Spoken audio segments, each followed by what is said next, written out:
भारती संस्कृति शोध संस्थान की ओर से आपका हार्दिक स्वागत और अभिनंदन करता हूँ।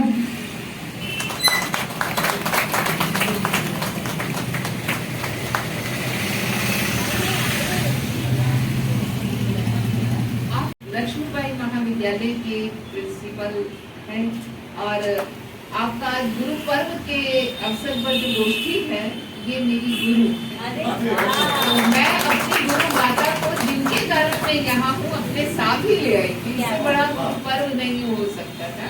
तो प्रोफेसर वीना गौतम और ये सम्मान का चरण शास्त्री विश्व भारती संस्कृति शोध संस्थान में 1965 से संचालित इस संगोष्ठी में आपका विशेष स्वागत अभिनंदन आपकी गुरु के साथ।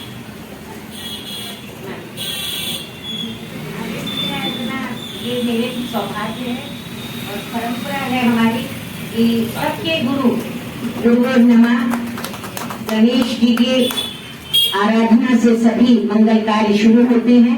हम अपने संस्थान की ओर से मैडम का स्वागत अभिनंदन और ये दुशाला विशेष रूप से कि उनको ऊर्जा देता रहे, गर्माहट याद दिलाती रहे कि जब झांसी आए तो 12 तारीख को शास्त्री भवन में जरूर आए। ये साहित्यकार उनका सम्मान करते हैं और आज मैडम विशेष दिन है। मैं कैलाश नारायण मालवीय कृष्ण जी जिनकी आज पुस्तक का विमोचन होना है, वो अपने त्रिपाठी जी का भी माल्यार्पण के साथ स्वागत और अभिनंदन। और गुरु को ये नारियल भेंट कर रही हूँ कि वो हमारे यहाँ कश्मीर पर नारियल ही सबसे बड़ा तुम और अंत भी तुम पे ही है। तुमको जरा जिस माथे में उस कोख को सादर नमन। तुमको जरा जिस माथे में उस कोख को सादर नमन। तुम सा न कोई पुत्र है ना भ्रात ही जीवंत है। तुम सी न मर्यादा कहीं तुम सा कहीं सहचर नहीं। तुम सी न मर्यादा कहीं तुम सा कहीं सहचर। संकल्प रहता है और हाथ में आशा की पतवार रहती है। निराश होने का कोई अर्थ नहीं। हम ये ना सोचें कि जो सत्य के पौधे हैं वो आसमान में उड़े जा रहे हैं, वो आज भी धरती पर ही लहलहाते हैं। एक व्यक्ति एक वृक्ष लगाता है तो उसके मन में हजारों उमंगें होती हैं कि एक वृक्ष लगाऊंगा, इस पर पक्षी आकर घोंसले बनाएंगे, लोग इसकी छाया में बैठेंगे और फल भी देंगे, सुगंध भी देंगे और सबसे बड़ी बात पर्यावरण को भी शुद्ध करेंगे। तो ऐसी आशा की पतवार, आकांक्षा की पतवार हमेशा हमारे हाथ में, मन में, संकल्प में रहनी चाहिए। इससे भी बड़ी बात, ये धरती किसकी है? रानी झांसी की। ये धरती किसकी है? उनकी सखी झलकारी बाई की, जिन्होंने पता है कि मैं कहाँ जा रही हूँ फिर भी रानी लक्ष्मीबाई के लिए अपने प्राण दे। शेर की मांग में जाना फिर भी आसान होगा, पर अंग्रेजों के दरबार में जाना और वो भी रानी लक्ष्मीबाई का नाम लेकर, ऐसी झलकारी बाई को तो शत नमन है अपना। तो ऐसी जगह पर इतनी अच्छी संगोष्ठी हो रही है और इतने लोग हैं, मेरे लिए तो ये बहुत ही प्रसन्नता की बात। काश हम भी किसी बड़े महानगर में नहीं, छोटे से किसी शहर में हुए होते तो शायद हमें भी ये संध्या समय ऐसा सुंदर वातावरण देखने को मिला। तो मैं अपने बात को यहीं पर विराम देना चाहती हूँ कि आशा मत छोड़िए, क्योंकि सारे विदेशी साहित्यकार हों, लोग हों, सब मानते हैं कुछ हस्ती तो है भारत में जो इसकी हस्ती मिटती नहीं है, कुछ भी कहें। आज भी आप विदेशों के बच्चों को देखिए, वहां पर पहली बात तो ये है कि वहां जितने भी नृत्य के प्रोग्राम होते हैं सब भारतीय फिल्मों के गाने, उनके पास अपना कुछ नहीं है, सब भारतीय फिल्मों के गानों के नृत्य सिखाते हैं और वही करते हैं। और दूसरा, उनके जो बहुत इंटेलिजेंट लोग हैं वो हनुमान चालीसा का पाठ भी कर रहे हैं। और सबसे बड़ी बात अभी रिसेंटली सुनने में आई है, हनुमान चालीसा की प्रतियोगिता हो रही है। हमारे देश में भी हो सकती है, पर हम तो हनुमान चालीसा को अपने सोचते हैं ना कि बस ये हमारा ही है, ऐसा नहीं है। और गायत्री मंत्र तो विदेशी लोग बहुत गा रहे हैं और मंदिरों के दर्शन करने भी आ रहे हैं। इसीलिए मेरा विनम्र अभिवादन है आपसे, निवेदन भी है कि आप भी निराशा की बातें मत कीजिए। और आप लोगों ने तो इतना सुंदर आयोजन करके एक आशाओं का बहुत बड़ा वृक्ष लगा लिया है और इस वृक्ष से हमेशा हमें अच्छी शीतल हवाएं मिलेंगी और हमारे पर्यावरण भी। सुंदर, मौलिक और प्रेरक संदेश, ये है अनुभवों की पाठशाला का स्वरूप। दिल्ली से हमारे बीच आई भाग्य है हमारा, और उस सौभाग्य को देने वाले ये क्षण प्रोफेसर रचना विमल जी, जो अपने आप में एक सशक्त आध्यात्मिक शक्ति का पुंज है, राष्ट्रभाषा की सेविका, उसके साथ साथ संस्कार, संस्कृति और राष्ट्र की भावना में स्वयं एक अनुकरणीय आदर्श, एक आदर्श पत्नी, आदर्श माँ, आदर्श बहू, आदर्श बेटी। और आज मैं धन्य इसलिए हूं कि मेरे माता पिता मुझे छोड़कर गए, आप सब उसके साक्षी हैं। जीवन में सबको अकेला रहना है और अकेला जाना है, पर उस एकाकीपन की मेरी साथी, जिन्होंने मुझे 3 दिन पहले भी एक ऐसी संजीवनी बूटी दी, और इन्हीं सबकी छत्र छाया में पलकर मैं बड़े बड़े दुखों को आत्मसात करती हुई माँ, पिता, बहन, भाई को खोकर भी पिता की उन परंपराओं को लगातार, दिन निश्चित है 12 तारीख, स्थान निश्चित है शास्त्री भवन, और उद्देश्य निश्चित है सृजन, सृजन और सृजन। उस रचना धर्मिता में स्वनाम धन्य मेरे आज आकांक्षा पूरी हुई है, क्योंकि मैं जब से मैडम को सुना मैंने बुंदेलखंड विश्वविद्यालय में, हार्दिक अभिलाषा थी कि वो कभी मेरी गोष्ठी में आए। मैडम आज डीआईजी सर को भी आना था। उन्होंने अभी मुझसे लिखित में कहा कि नीति दीदी, मैं अपने आप से मतलब स्वयं में दुखी हूँ, मेरे घर में मेहमान आए हैं, मैं अगली बार जरूर आऊंगा, पर आपने आज मुझे ये कैलाश नारायण मालवीय जी ने जो सत्यम, शिवम और सुंदरम का आज संकलन आपके हाथ में रखा है, यहाँ के 20 कवियों की रचनाओं का विमोचन प्रमोद कुमार अग्रवाल जी, जो यहाँ की IAS विशेष सचिव से सेवानिवृत्त हैं, वो अध्यक्षता करते रहे हैं, नियमित अध्यक्षता करते हैं। आज 12 तारीख उनका दिल्ली में कार्यक्रम है।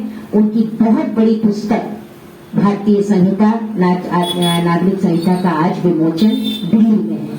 उनकी भी शुभकामनाएं हमें मिली हैं। और ये जो आप पीछे तक देख रहे हैं मैडम, ये सभी रचनाकार रचना धर्मिता से जुड़ी हैं, और आप तो स्वनाम धन्य रचना है।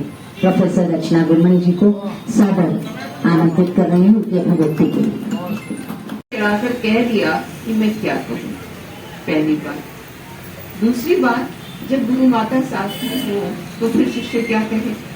माँ जो बरगद का पेड़ है जिसके नीचे इतनी घनेरी छाया होती है कि आदमी आश्वस्त के साथ बैठ जाता है, मुझे कुछ नहीं करना क्योंकि बरगद अपने आप ही सब संभाल लेगा। तो जब माता श्री ने सब संभाल ही लिया तो मेरे बोलने की कोई आवश्यकता नहीं। ठीक है,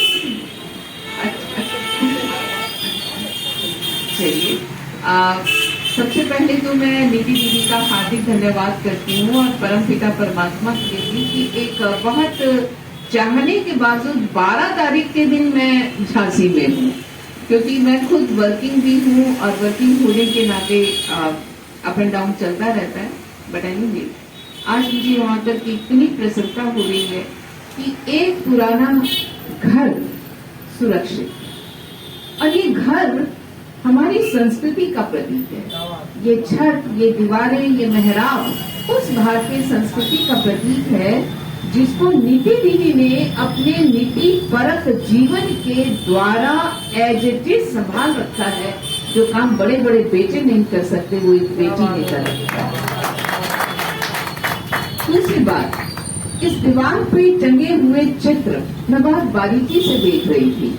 वे सारे के सारे लोग जिन्होंने भारत के निर्माण में अपना सर्वस्व दिया। आप सहमत या असहमत हो सकते हैं, लेकिन उन्होंने किया और अपने उन परंपरा पुरखों को याद करके अपने घर में बसेरे रहने का काम पीढ़ी ने किया, जिसके लिए वे साधुवाद की पात्र। तीसरी बात, इस सांझ को काव्य संध्या को हूँ या जीवन की सांझ को सुमधुर, सुसंस्कृत और सार्वभौमिक करने वाले मानव जीवन के वानप्रस्थियों की संध्या कहूँ, ये मैं कैसे अपने मन के उतार आप सबके प्रति बात करूं। लहरगत यहाँ लेकर के आ रहा है, इसलिए आप सबको एक बार पुनः नमन। अब बात आती है गुरु पूर्णिमा के उपलक्ष्य में आयोजित इस काव्य संध्या की।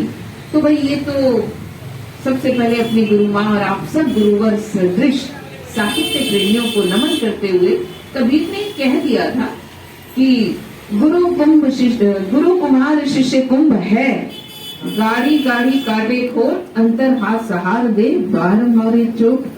तो ये जो बाहर शब्दों की चोट है, ये चोट हमें निखारती है। और आज मैं जो कुछ भी हूँ इसमें कोई दो राय नहीं, प्रोफेसर बीना गौतम की बदौलत की। फर्स्ट ईयर का पहला कंपटीशन जब मैंने अपने कॉलेज में दिल्ली विश्वविद्यालय का जीता, तो नॉर्मली तो बच्चे जाते हैं टीचर के पास, ये शायद एक अलग परंपरा थी कि माताश्री मुझे ढूंढते हुए कैंपस में मुस्तक कि रचना शर्मा कौन है। तो मैं डर गई, नए गए। स्वादिष्ट कैसे बनाना ये भी मैंने आपसे सीखा है। इसीलिए एक जननी होती है जो केवल जन्म देती है, लालन पालन करती है, दूसरी आपकी गुरु माता होती है। और भारतीय परंपरा में गुरु का जो गुरुकुल था, अपनी प्रतिमूर्ति रिपल्का बना लीजिए, ताकि भारत के हर शहर में ऐसी नीति शास्त्री हो जो अपने शहर के लिए, प्रदेश के लिए तन मन से, कण कण से अपना जीवन अर्पित कर रही हो। अगर इतना राष्ट्र प्रेम, इतना अपना क्षेत्र प्रेम हो, तो फिर कहीं किसी विषाद की गुंजाइश नहीं बचती। तो आपके लिए पंक्ति है, बनते हैं बिगड़ते हैं, लाख चोटें चुपचाप सहते हैं। बनते हैं बिगड़ते हैं, लाख चोटें चुपचाप सहते हैं, नींव के पत्थर हैं, हर कहीं दफन होते हैं। तो आप झांसी की नींव है, और ये नींव इतनी मजबूत है, कहते हैं ना नींव मजबूत तो भवन मजबूत। तो आप ऐसी सुदृढ़ नींव बन करके इतने सुंदर आयोजन हर जगह करती रहे। और कुछ पंक्तियां आपके साहित्य संस्था के लिए। न पहुंचे शिखर पर तो क्या, वहां तक जाने की चाह तो थी। न पहुंचे शिखर पर तो क्या, वहां तक जाने की चाह तो थी। न बना सके राजमार्ग तो क्या, पगडंडी पांव तले बनी तो थी। है ये निशा मेरे ही जमी पर, है ये निशा मेरे ही जमी पर। दोस्त ये पहचान खुद में कुछ कम नहीं, दोस्त ये पहचान खुद में कुछ कम नहीं। और चलते चलते मालवीय जी ने हमारे दिल्ली हिंदी साहित्य सम्मेलन की स्थापना वर्ष 1943 में की थी। माता श्री आज उसके उपाध्यक्ष और मैं साहित्य मंत्री हूँ। तो मालवीय जी, आपका कनेक्शन मालवीय जी के द्वारा हमारी संस्था से भी है। तो पुनश्च आप सबको हार्दिक शुभकामनाएं, अनंत कोटि कोटि शुभकामनाएं। आप लोग स्वस्थ रहें, निरोग रहें, और जिस प्रकार आप अपना समय निकाल कर आए हैं, मैं महसूस कर सकती हूँ घर की चार दीवारी के बाहर इस उम्र में निकलना आसान नहीं होता। कहीं कोई छड़ी होती है, कहीं कोई हाथ होता है, पर उसे थामना आसान नहीं होता। सुदृढ़ कदमों के सारथी बन आप अपने जीवन का रथ चलाते रहिए। चरई वेती का मंत्र गुनगुनाते रहिए, गुनगुनाते रहिए।